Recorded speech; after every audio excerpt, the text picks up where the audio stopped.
رمضان کی سب سے بڑی تیاری کیا ہے کہ اپنے دلوں کو صاف کر لو پہلے سے، کہ جس دل میں نفرت ہو، بغض ہو، کسی کے لیے غصہ ہو، کسی کے لیے کیا کیا جذبے ہوں، دل صاف کرنا۔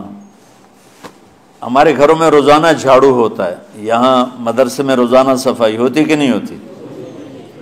کیونکہ دنیا کی اصل گندگی ہے تو جھاڑو ہاتھ سے نہیں چھوٹ سکتا۔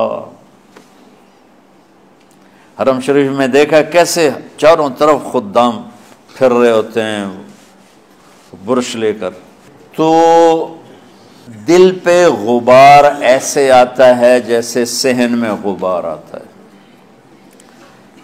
دل پہ گندگی ایسے آتی ہے جیسے صحن میں آتی ہے۔ تو ہم نے نظام بنایا ہوا ہے، لوگ وہ کر رہے ہیں، وہ روزانہ جھاڑو دیتے ہیں۔ تمہارا دل ایک آنگن ہے، ایک صحن ہے، اس میں بغض، نفرت، حسد، پتہ نہیں کیا کیا گندگیاں آئیں گی اور آتی رہیں گی۔ بچوں ایک کام کرو، جھاڑو پکڑ لو، صاف کرو۔ یا اللہ معاملہ تجھ سے کرنا ہے، لوگوں سے نہیں۔ کسی نے برا کہا، کسی نے غیبت کی، کسی نے گالی دی، کسی نے دھکا دیا، کسی نے حق مارا، کسی نے کچھ کیا، یا اللہ تیرے سپرد میں نے اپنے دل کو سب سے صاف کیا، میں نے اپنے دل کو سب سے صاف کیا۔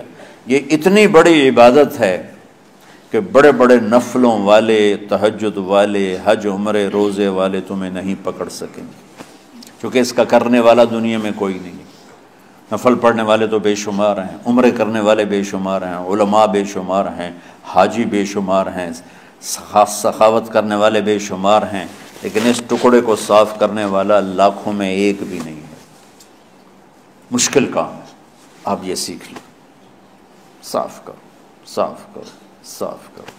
یہ رمضان کی سب سے بڑی تیاری اور علم کو حاصل کرنے کی سب سے بڑی چابی ہے کہ اپنے دل کو کھلا کر لو۔ کوئی چیز خالی ہوگی تو کچھ آئے گا۔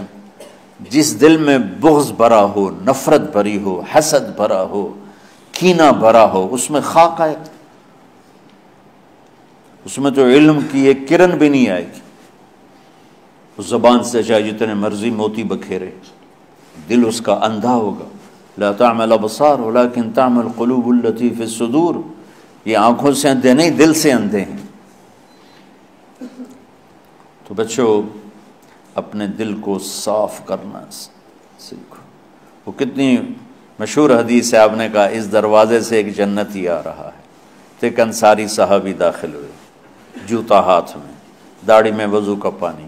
اگلے دن اس دروازے سے ایک جنتی آ رہا ہے، تو ایک صحابی آئے، ہاتھ میں جوتا، داڑھی میں وضو کا پانی، وہی صحابی۔ اگلے دن اس دروازے سے ایک جنتی آ رہا ہے، تو وہی صحابی 3 دن جنت کی بشارت لی انہوں نے۔ اس صحابہ کی جماعت میں ایک شخص ہیں جن کا نام ہے عبداللہ بن عمر بن عاص۔ ان سے بڑا عبادت گزار صحابہ میں کوئی نہیں تھا، نہ سابقین میں، نہ متاخرین میں، نہ پہلوں میں، نہ بعد والوں میں۔ ان کی عبادت کیا تھی؟ ساری رات جاگنا، سارے دن کا روزہ، اور ایک ختم قرآن صبح سے شام تک۔ اتنی اللہ نے طاقت دی تھی۔ پھر وہ غلوب والی بات آ گئی،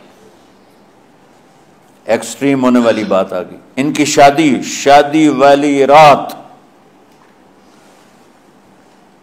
حجلہ عروسی میں داخل ہو رہے ہیں، دلہن کے کمرے میں داخل ہو رہے ہیں، اور مصلی بچھا کے اللہ اکبر، اور دیر نفل تے نفل، دیر نفل تے نفل۔ تو ان کی بیگم نے دیکھا تو وہ بھی خیر کا زمانہ تھا، انہوں نے بھی وضو کیا اور پیچھے مصلی بچھا کے وہ بھی فجر تک نفل پڑھتے رہے۔ صبح ہوئی تو حضرت عمر بن عاص رضی اللہ عنہ نے پوچھا، بیٹی رات کیسی گزری؟ کہا جی ماشاءاللہ آپ کے بیٹے تو بڑے عبادت گزار ہیں، ساری رات نفلوں میں ہی گزری۔ تو وہ ان کو شکایت کر دی۔ حضرت عمر بن عاص کو اتنا غصہ چڑھا، وہ بیٹے کو تو کچھ نہیں کہا، کتنی حکمت کی بات ہے، سیدھے گئے اللہ کے نبی کے پاس، یا رسول اللہ یہ عبداللہ دیکھیں کیسا نادان ہے، اس کی شادی کی ساری رات نفل پڑھتا رہا۔ تو آپ کہتے ہیں ماشاءاللہ ماشاءاللہ کتنی بڑی بات ہے۔ نفلوں میں گزر گئی، رات بھی نفلوں میں گزر گئی۔ تو آپ نے حضرت عبداللہ بن عمر کو بلا کے ڈانٹا کہ تو نے مہینے میں 3 دن روزے رکھنے ہیں، بس اس سے زیادہ نہیں رکھنے، اور ہفتے میں 1 قرآن ختم کرنا ہے۔ کہا یا رسول اللہ میرے اندر طاقت زیادہ ہے۔ پھر اچھا 15 دن روزے رکھنے، کہ نہیں میرے اندر طاقت زیادہ ہے۔ آپ اس کو تھوڑا تھوڑا کر کے گھٹاتے رہے، اور وہ ہر دفعہ نہیں یا رسول اللہ میرے اندر طاقت زیادہ ہے۔ تو آخر میں آپ نے کہا اچھا چلو 100 میں داؤدی پہ آ جاؤ، 1 دن روزہ رکھو، 1 دن افطار کرو، اور 3 دن سے پہلے قرآن ختم نہیں کرنا۔ تو آپ نے اس کو پیچھے کیا۔ یہ بیٹھے تھے اس محفل میں، ان کے دل میں آیا کیا یہ بزرگ مجھ سے زیادہ عبادت کرتا؟ رات میں ساری جاگتا ہوں، دن روزہ رکھتا ہوں، 1 ختم کرتا ہوں، تو جنت کی بشارت تو مجھے ملنی چاہیے تھی، ان کو کیسے مل رہی؟ یہ کسی کتاب میں نہیں لکھا کہ یہ ان کا جذبہ تھا، لیکن جو کہ میں ان کی سیرت کو جانتا ہوں تو مجھے خیال آتا ہے کہ ان کی نفسیات میں یہ بات آئی ہوگی، چونکہ صرف انہی کو خیال آیا کہ میں جا کے دیکھتا ہوں کہ یہ بزرگ کیا کرتے ہیں۔ تو ان کے پاس پہنچ گئے، چاچا، ذرا وہ ادھیڑ عمر تھے، چاچا وہ میرے ابا تھوڑے ناراض ہیں، تو کچھ دن آپ کے پاس گزارنا کا، بیٹا بسم اللہ آ جاؤ۔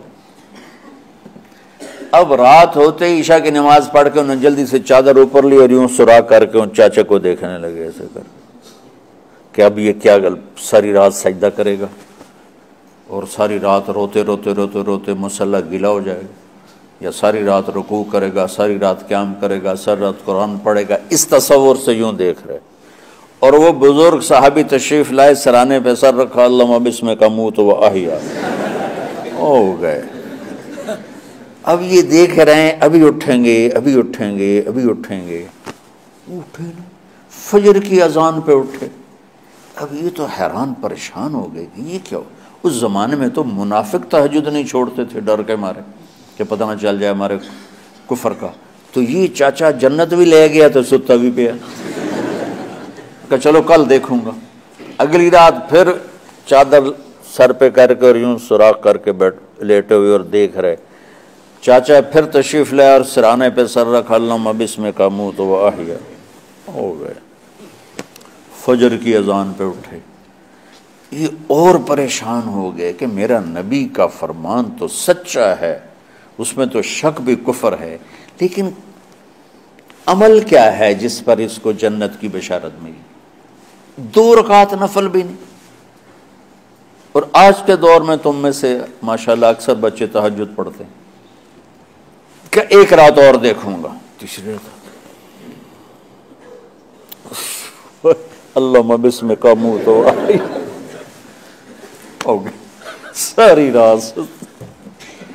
تو تیسری رات پھٹ پڑے عبداللہ بن عمر، کہنے گے چاچا میری ابا سے کوئی لڑائی نہیں تھی، 3 دن میں تیرے بارے میں سنتا رہا، جنتی جنتی جنتی، میں دیکھنے آیا تھا کہ آپ کیا کرتے ہیں، آپ تو کچھ بھی نہیں کرتے ہو، ساری رات سوتے رہتے ہو، اب کیا کرتے ہو؟ انہوں نے کہا بیٹا یہی ہے جو تم نے دیکھا ہے۔ اب ان کو سمجھ میں نہیں آ رہا کہ یہ جوڑ کیسے بٹھاؤں، ادھر جنت کی بشارت، ادھر ساری رات خراٹے، اب یہ اس میں جوڑ کیسے بٹھاؤں، کیونکہ نبی کی بات تو غلط ہو نہیں سکتی۔ تو اب وہ نا ایسے نا بڑے بے دل سے ہو کر واپس مڑے، پتہ نہیں کی چکر ہوئے گی کوئی گل۔ جب وہ دروازے تک پہنچے تو کہنے لگے بیٹا ادھر آنا، واپس آ گئے۔ کہا میں تمہیں اصل راز کی بات بتاتا ہوں۔ کہا کیا ہے کیا ہے؟ تو یہاں ہاتھ رکھا، کہا یہ جو دل ہے نا اس میں کسی انسان کی نفرت نہیں۔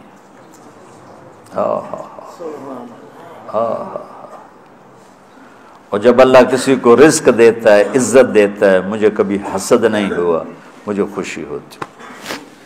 تو عبداللہ بن عمر نے کہنا تھا ہاں یہ بات ہے، نہیں، انہوں نے کہا ہاذا ہوا، اچھل کے کہنے لگے ہاذا ہوا، ہاں ہاں ہاں یہی ہے یہی ہے یہی ہے۔ پھر کہنے کہ چاچا پر یہ میرے بس کا نہیں ہے، کون کرے گا یہ؟ اتنے بڑے آدمی ہو کر کہہ رہے ہیں کہ یہ میرے بس کا نہیں۔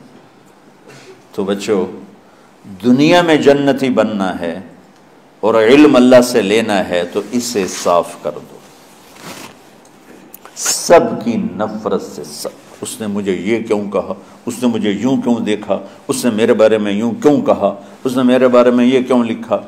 جس کی تعریف ہوتی میری کتنی برائی ہوتی، صرف تعریف تو نہیں ہوتی، بھرا پڑا سوشل میڈیا مجھے گالیاں دیں۔ اللہ کے فضل سے میرے دل میں ایک ذرے کے برابر کبھی کوئی منفی جذبہ نہیں آیا، آئے تو میں دھو کے صاف کر دیتا ہوں، یا اللہ میں نے اپنے دل کو صاف کیا، میرا معاملہ تیرے ساتھ ہے، کسی کے ساتھ نہیں۔ یہی آپ رمضان کی سب سے بڑی تیاری، علم کے حاصل کرنے کا سب سے بڑا ہتھیار آپ کو یہ نہیں ہے کہ تمہیں کتابیں یاد ہو جائیں، تمہیں اشعار یاد ہو جائیں۔